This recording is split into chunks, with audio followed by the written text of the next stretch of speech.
오늘 본문을 통해서 영원한 형벌을 받을 자와 영원한 영광에 들어갈 자가 누구인가를 살피고자 합니다. 이 데살로니가 후서는 바울 사도께서 데살로니가 교회에 두 번째로 보낸 편지입니다. 이 두 번째 편지에서 데살로니가 교회 성도들의 믿음이 성장하고 있음을 감사하고 또 예수님의 재림에 대해서 아직도 오해하는 사람들이 있었기 때문에 그것을 바로잡고자 이 편지를 보냈습니다. 특별히 주님이 금방 오신다고 생각하고 게을러서 일하지 않고 먹기만 하는 그런 잘못된 성도들이 있었기 때문에 너희들도 부지런히 일을 해서 양식을 벌어서 너희 먹을 것을 먹어라. 다른 사람에게 폐를 끼치지 않도록 해라 하는 당부가 나오고 있습니다. 이 편지를 기록하고 있는 사람이 지금 고린도에서 사역하고 있는 사도 바울이죠. 근데 지금 바울 곁에는 실라, 오늘 본문에 실루아노 그랬는데 실라를 말합니다. 실라와 디모데가 고린도의 바울과 함께 있기 때문에 편지를 보내는 사람을 이름을 쓸 때에 바울, 또 실루아노, 디모데 세 사람의 이름을 기록하고 있는 것을 볼 수 있습니다. 전서에서도 마찬가지였던 것처럼 편지이기 때문에 인사가 먼저 나오죠. 하나님 아버지와 주 예수 그리스도로부터 은혜와 평강이 너희에게 있을지어다. 우리로 하여금 하나님을 아버지로 부르고 누리게 하신 분이 하나님의 아들로 세상에 오신 예수 그리스도시죠.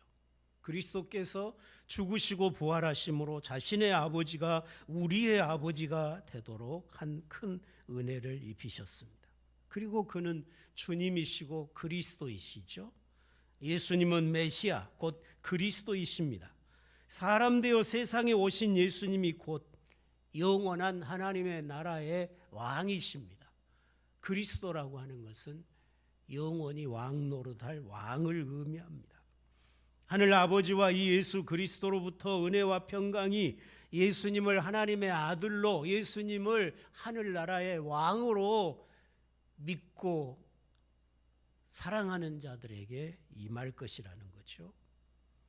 하나님의 가장 큰 은혜는 예수 그리스도의 죽으심과 부활을 통해서 세상에 나타났습니다. 하나님의 원수된 죄인들을 예수님의 십자가와 부활로 하나님의 자녀들로 바꾸어 주신 것이 이 세상에 베풀어진 하나님의 가장 큰 은혜입니다. 이 은혜는 세상의 그 어떤 권세도 심지어 죽음의 세력도 빼앗아 갈 수 없습니다. 그래서 평강과 이 은혜는 함께 주어집니다. 예수 그리스도의 구속의 은혜를 입은 자들에게 반드시 함께 주어지는 게 평강입니다. 이 평강은 세상이 뺏어가지 못해요. 어떤 시험과 환난을 만나도 이 평안은 우리가 유지할 수가 있는 것입니다. 그러니까 이 은혜와 이 평강, 구속의 은혜와 함께 평강을 얻은 자들이 이 세상에서 가장 행복한 자라고 할 수 있습니다. 이 복을 받은 자들은 앞에서 전서에서 말씀한 것처럼 항상 기뻐할 수 있고 범사에 감사할 수 있고 쉼 없이 하나님의 은혜의 보좌로 아들의 자격으로 나아가서 하나님을 아버지로 부르고 누리는 복된 삶을 살 수 있는 것입니다. 그리스도 안에 있는 여러분 모두가 이 은혜와 평강을 누리면서 하늘 아버지와 영광의 왕이신 주님으로 더불어 영생하는 교제를 영원토록 누리면서 주님의 영광을 봉사하며 살아가는 성도가 되시기를 바랍니다. 바울은 여전히 데살로니가 교회를 위해서 항상 기도하고 있다고 말하고 있습니다. 기도할 때마다 데살로니가 교회 성도들의 믿음이 자라고 있음을 하나님 앞에 감사한다고 말했습니다.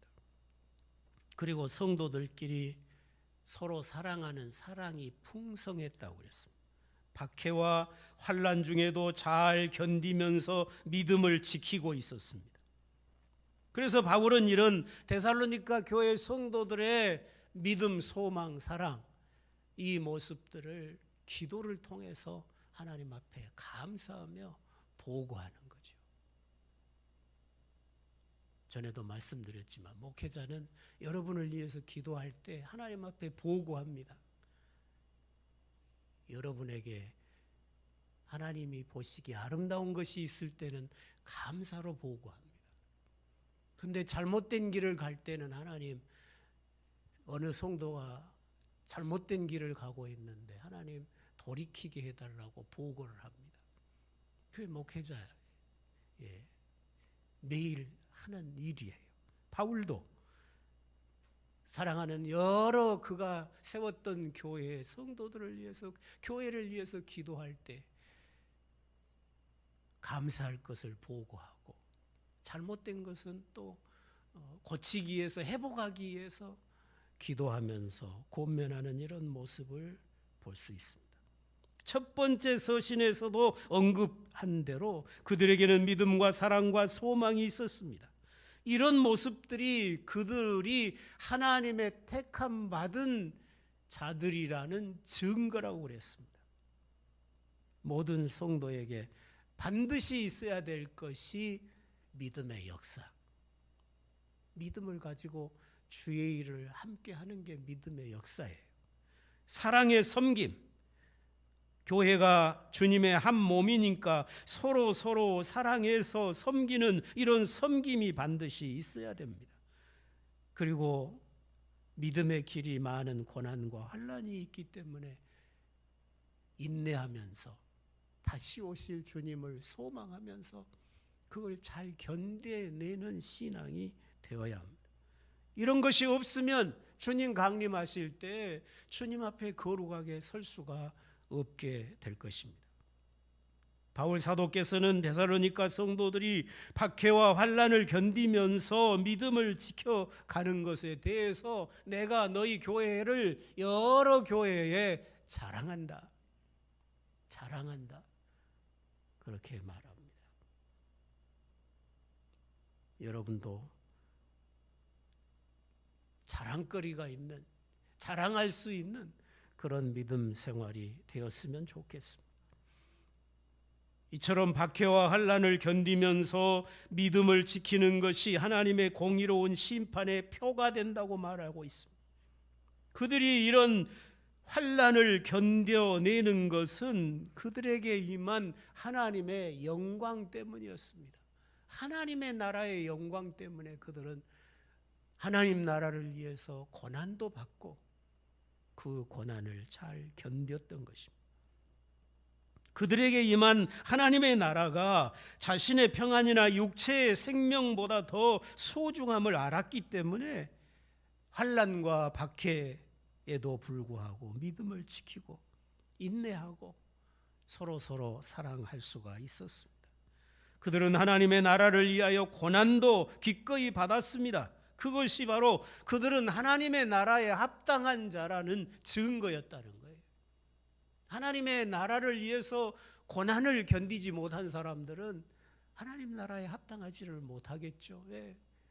고난 못 견디고 뛰쳐나가잖아요. 고난 못 견디고 믿음 버리잖아요. 그럼 하나님 나라에 합당한 자가 아니죠. 주님을 위해서 어떤 고난도 견뎌내는 자들이 하나님 나라에 합당한 자들이라고 하는 증거라고 본문은 말씀하고 있습니다. 데살로니가 교회 성도들이 신앙을 시작하자마자 많은 박해와 환난을 겪게 됐습니다. 그들이 이렇게 신앙생활 시작하자마자 많은 환난과 박해를 받게 된 것이 그들이 죄가 많아서 그런 것도 아니고, 또 주님이 그들을 채찍질해서 그들을 더욱 거룩하게 변화시키려고 그런 것이 아니라 이 데살로니가 성도들에게는 주님을 위해서 고난도 받을 수 있는, 하나님의 나라를 위해서 어떤 박해도 견뎌낼 수 있는 믿음이 있었다는 거죠. 환난 속에서도 고난 속에서도 주님을 영화롭게 할 수 있는 믿음이 있었기 때문에 그들의 그 믿음을 통해서 주님이 영광을 받으시려고 그들이 환난당하고 박해당하는 것을 허락하신 거죠. 그들은 주님의 이름을 위해서 능히 박해와 환난도 기꺼이 받을 수 있을 만한 믿음과 소망이 있었던 것입니다. 그들의 박해와 환난 가운데서도 예수님의 이름을 드러내는 확실한 증인들이 되었습니다. 그래서 바울은 가는 곳마다 너희들의 믿음을 내가 자랑한다고 말합니다. 주님이 오시면 그들을 상 주시고 영광으로 갚으실 것입니다. 사도행전도 보면 사도들이 예수를 죽인 그 공회의원들이 사도들을 잡아다가 매질을 해요. 매로 치고 다시는 예수님의 부활을 증거하지 마라, 예수님의 이름으로 말하지 마라. 그리고 그렇게 협박을 하고는 풀어줍니다.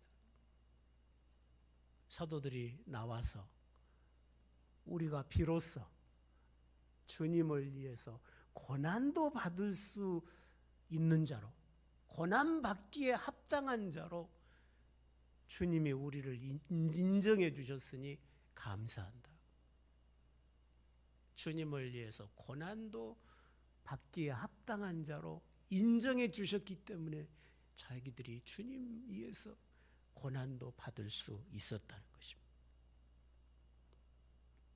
그런 사도들은 분명히 하나님의 택하심을 받은 자란 증거가 확실했던 것입니다.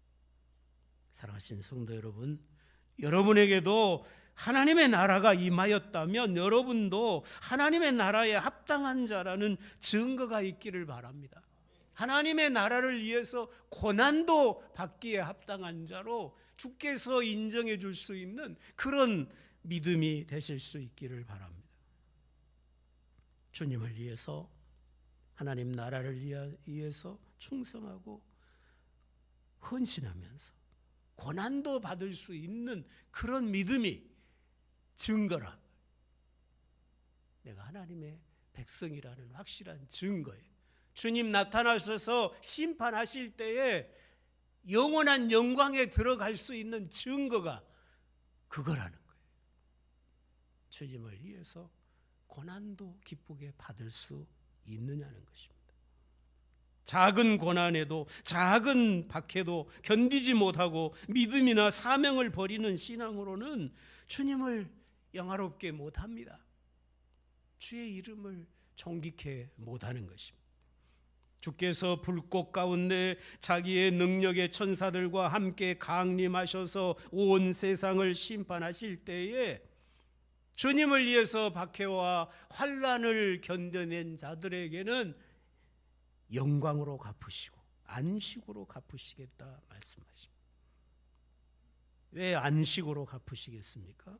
그들이 예수님의 복음을 받아들이고 그리스도인이 된 순간부터 박해가 시작됐어요. 편히 쉴 날이 없었어요. 그들의 삶은 끝없는 고난이었습니다. 그래서 주님이 오시면 주님 때문에 고난당하고 쉴 곳을 찾지 못했던 그 성도들에게 영원한 안식을 주신다고 약속하고 계십니다. 반대로 믿는 자들을 박해하고 괴롭히면서 예수 그리스도의 그리스도 되심을 거절하는 자들은 하나님의 백성이 아니라는 증거라는 거예요. 이들에게는 환난으로 갚으시겠다고 말씀하십니다. 성도들로 환난을 당하도록 성도들에게 고통을 준 자들에게는 환난으로 갚으시는 것이 하나님의 공의로운 심판의 표가 된다고 말씀하고 있습니다. 그 환난이 어떤 환난입니까? 지옥불의 환난입니다. 영원히 꺼지지 않는 불못에서 단 한순간도 안식이 없는 곳에 버려지는 그런 환난, 그런 형벌을 받게 될 것입니다. 누구라도, 어떤 죄인이라도 예수 그리스도를 믿고 그리스도와 연합한 자는 의로운 자입니다. 그는 하나님의 자녀이고 하나님은 자기 자녀에게는 언제나 의로우십니다. 그러나 그리스도와 연합하지 않는 자는 불의한 자입니다. 그가 멸망당하는 것은 예수 그리스도의 복음을 받아들이지 않았기 때문입니다.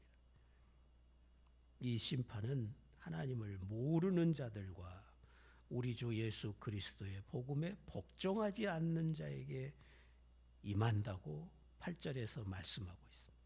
하나님을 모르는 자, 예수 그리스도의 복음에 복종하지 않는 모든 자는 영원한 불못에 던져지게 될 것입니다. 이들이 받을 형벌은 주의 얼굴과 그의 힘의 영광을 떠나 영원한 멸망의 형벌이라 그렇게 말씀했습니다. 지옥이라고 하는 것은 주의 얼굴을 벗어난 곳이죠. 민수기 6장에서 대제사장의 축복 기도를 보면 여호와는 그 얼굴을 너에게 비추사 은혜 베푸시기를 원하고 여호와는 그 얼굴을 너에게로 향하여 드사 평강 주시기를 원한다.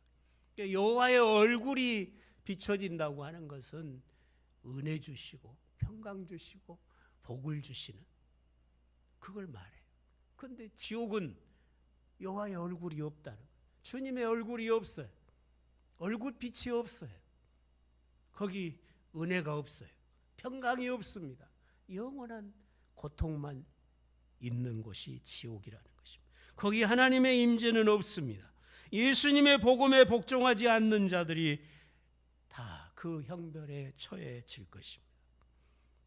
그리고 그 영원한 형벌은 주의 힘의 영광을 떠난 곳이라고 표현을 했습니다. 하나님께서 임재하심으로 나타나는 충만한 능력의 영광이 지옥에는 없습니다. 주님이 임재하시는 곳마다 생명의 능력이 나타나죠. 주님이 다스리는 곳마다 죽은 자가 살아납니다. 죄인이 회개하고 의로운 자가 됩니다. 변화가 일어납니다. 주님이 기뻐하는 자로 새로워져 갑니다. 그러나 지옥은 그런 곳이 아닙니다. 더 이상 죽은 자가 살아나는 일이 없습니다. 더러운 죄인이, 추한 죄인이 변화되어 새로워지는 곳이 아닙니다. 그 어떤 소망도 없습니다. 하나님의 능력이 거기 역사하지 않습니다. 새로워지고 거룩해지는 그런 일은 지옥에서는 일어나지 않는다 그 말이에요. 그 처참한 상황이 영원히 계속될 뿐입니다. 여러분 중에 혹시 그런 지옥을 가고 싶은 분 계십니까? 없으리라고 믿습니다. 여러분이 사랑하는 그 누군가가 이런 곳을 향해서 지금 가고 있는데 못 본 채 하시겠습니까? 그러면 그런 사람은 주의 사랑이 있는 게 아니죠. 아직도 천국의 영광과 지옥의 고통을 알지 못하니까 사랑하는 이가 그 지옥을 향해서 가고 있는데도 그냥 내버려 두지 않겠어요? 여러분 중에는 그런 성도가 없기를 바라는 것입니다. 이 세상에서 우리가 아무리 큰 고통을 당한다고 할지라도 아직 이 세상은 은혜가 넘치잖아요. 아직도 이 세상은 하나님의 선하심으로 가득합니다. 악한 자에게도 햇빛을 주시고 악한 자의 논밭에도 이른 비와 비는 내리고 있습니다. 악한 자도 하나님은 여전히 참으시고 먹이고 계십니다. 여전히 온 세상은 주님의 힘의 영광이 가득합니다. 많은 사람들이 주님의 힘의 영광에 의해서 변화되어 갑니다. 추한 죄인들이 회개하고 거룩해져 갑니다. 많은 심령들이 주의 은혜 가운데서 새로워져 가고 성장하고 주님 앞에 더 아름답게 헌신하는 자들로 바뀌어져 가는 역사가 지금 이 세상은 계속되고 있습니다. 그러나 지옥은 절대로 그렇지 못합니다. 주님의 힘의 영광이 하나도 없는 곳이 지옥입니다. 주님의 힘의 영광이 온전하게 완성된 곳이 새하늘과 새 땅입니다.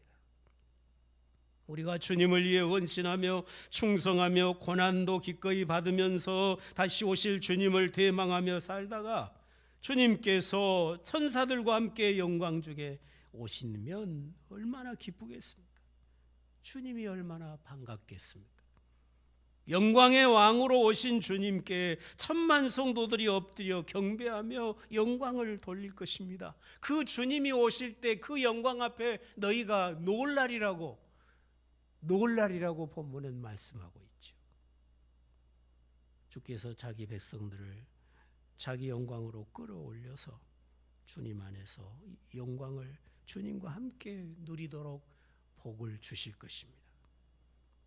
사도 바울은 성도들이 다 이 영광에 들어감을 얻기를 소망하기 때문에 성도들을 위한 기도를 그치지 않고 구하고 있습니다. 우리도 항상 너희를 위하여 기도함은 우리 하나님이 너희를 그 부르심에 합당한 자로 여기시고 모든 선을 기뻐함과 믿음의 역사를 능력으로 이루게 하시고 우리 하나님과 주 예수 그리스도의 은혜도로 우리 주 예수의 이름이 너희 가운데서 영광을 받으시고 너희도 그 안에서 영광을 받게 하려 함이라. 사도 바울의 기도의 내용입니다. 땅에서 잘 먹고 잘 살기를 기도해 주고 있는 게 아니죠. 너희들이 하나님의 부르심에 합당한 자로 여겨지기를 원한다. 모든 선을 기뻐하며 살기를 원한다. 너희들이 믿음의 능력으로 믿음의 역사를 이루며 살기를 원한다. 너희들이 주 예수의 이름을 늘 영광이 주 예수의 이름이 영광을 너희 가운데서 받으시도록 살기를 원한다. 그러면 너희들도 주의 영광을 함께 누리게 될 것이라. 그 기도를 하고 있습니다. 사도들이나 목회자는 복음의 제사장의 사역을 감당하기 때문에 복음을 전하고 나서 그 복음이 성도들의 삶에서 열매 맺기를 항상 기도합니다. 데살로니가 교회 성도들을 부르신 이가 하나님이셨습니다.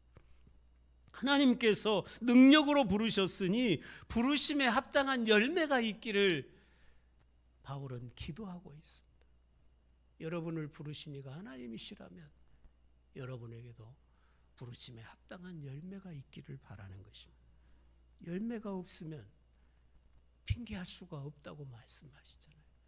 열매가 없으면 그 신앙은 참된 신앙이 아닌 것입니다. 그 열매가 무엇인가? 모든 선을 기뻐하고 믿음의 역사를 능력으로 이루어가는 일이라 그랬습니다. 하나님이 이루고자 하시는 선한 일, 온 세상을 복음으로 변화시켜 가고자 하는 이 선한 일을 기뻐하고 나도 그 일에 동참해서 믿음으로 그 일을 함께 이루어가는 것이라는 거예요. 그게 부르심에 합당한 열매라고 설명을 하고 있습니다. 여러분에게도 이 열매가 있으시기를 바랍니다.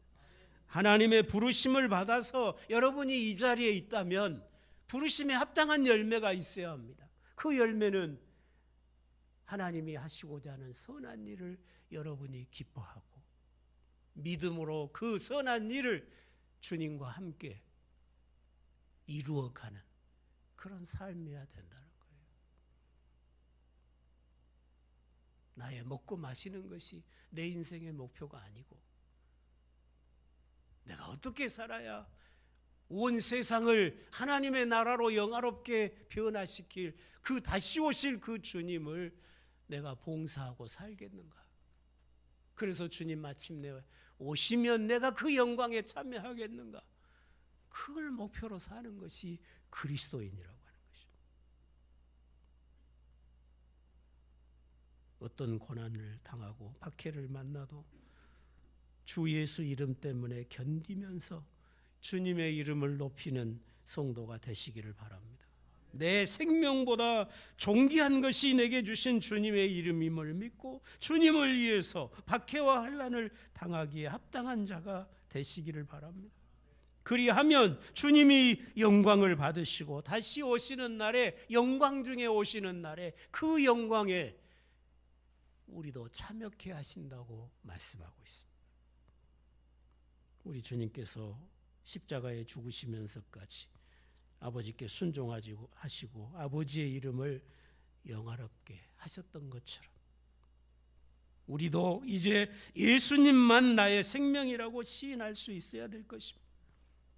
사람들이 아무리 나를 욕하고 비난하고 박해해도 데살로니가 성도들은 예수님만 주님이시라고, 예수님만 나의 왕이시라고, 예수님만 나의 생명이시라고 고백하면서 그 믿음에 흔들림이 없었어요.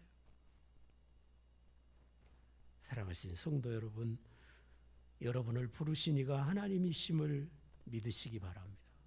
하나님께서 크신 복음의 능력으로 여러분을 부르셔서 하나님의 원수였던 우리를 하나님의 거룩한 백성으로, 성도로, 하나님의 자녀로 바꿔주셨잖아요. 예수님의 복음에 복종하는 삶을 살면서 부르심에 합당한 열매가 맺혀질 수 있도록 여러분을 새롭게 하신 이가 주님이십니다. 그렇다면 여러분에게 복음에 합당한 열매, 부르심에 합당한 열매가 있어야 합니다. 수십 년 교회를 왔다 갔다 하는데 주의 이름을 존귀케 할 만한 열매가 내게 아무것도 없으면 그 신앙이 온전한 신앙이 아니지 않겠습니까? 하나님이 기뻐하시는 일을 기뻐하시기 바랍니다. 하나님이 미워하는 일은 미워하고 죄와 싸우고 악과 싸워서 이기시기를 바랍니다. 여러분 안에 와 계신 성령 안에서 하나님께서 여러분에게 바라시는 선한 일이 무엇인가? 내가 이루어 가야 될 선한 일이 무엇인가를 알고 그 일을 이루기 위해서 믿음으로 수고를 다하는 그런 신앙생활이 되시기를 바랍니다. 어떤 환난을 만나도 어떤 박해를 받아도 예수님 때문에 기뻐하고 예수님 때문에 감사하고 기도를 멈추지 않고 쉼없이 기도하면서 주님이 장차 오셔서 주실 그 영광을 바라보고 안식을 바라보면서 믿음을 끝까지 지켜가시는 성도들이 되시기를 바랍니다.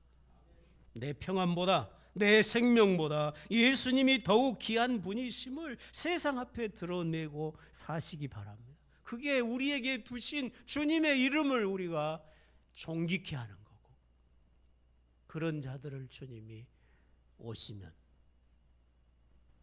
영광에 참여하게 하시겠다고 말씀하고 있습니다. 오늘 이 말씀을 통해서 우리의 신앙을 되돌아보실 수 있기를 바랍니다. 나는 과연 주님을 위해서 고난도 기쁘게 받을 만큼만 믿음을 가지고 부르심에 합당한 삶을 살고 있는가? 어떤 상황에서도 나는 주님을 존귀케 하고 주님을 가장 기이 여기고 기쁨으로 주님을 섬기며 주님이 나에게 바라시는 선한 일들을 이루어 가고 있는가? 그게 믿음입니다. 그게 주님이 우리를 구원하신 목적입니다. 이 목적을 이루면서 이 마지막 때 깨어서 주님의 손에 붙잡혀서 쓰임받고 사는 그런 복된 성도들이 다 되시기를 주의 이름으로 축원합니다. 기도하시겠습니다.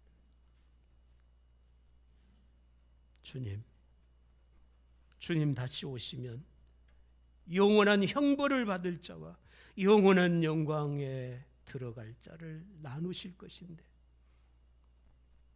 오늘 우리가 어떻게 살고 있느냐의 모습으로 형벌받을 자와 영광에 들어갈 자를 나누겠다고 하시는 주님의 어미한 말씀을 오늘 우리가 듣습니다.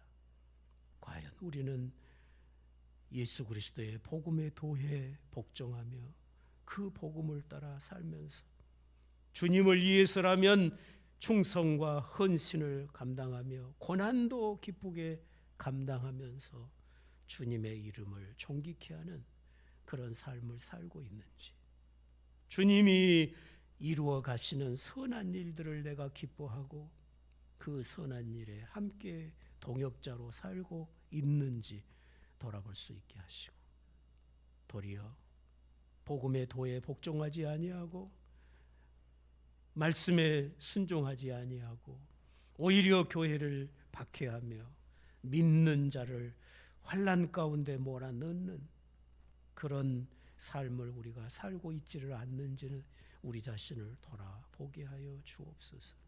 과연 우리의 신앙에 부르심에 합당한 열매가 있는 것인지 우리 자신을 돌아보고, 이제 주님 오실 날이 가깝고 우리가 이 세상을 떠나 주님의 심판대 앞에 서야 될 시간이 날마다 다가오고 있사오니 나는 평안하다, 나는 안전하다, 죄악 가운데 살면서 스스로를 위로하고 사는 어리석은 자가 되지 않게 하시고 날마다 깨어 기도하며 주님이 맡겨주신 사명을 감당케 위하여 힘을 다하는 그런 성도들이 되게 하여 주옵소서.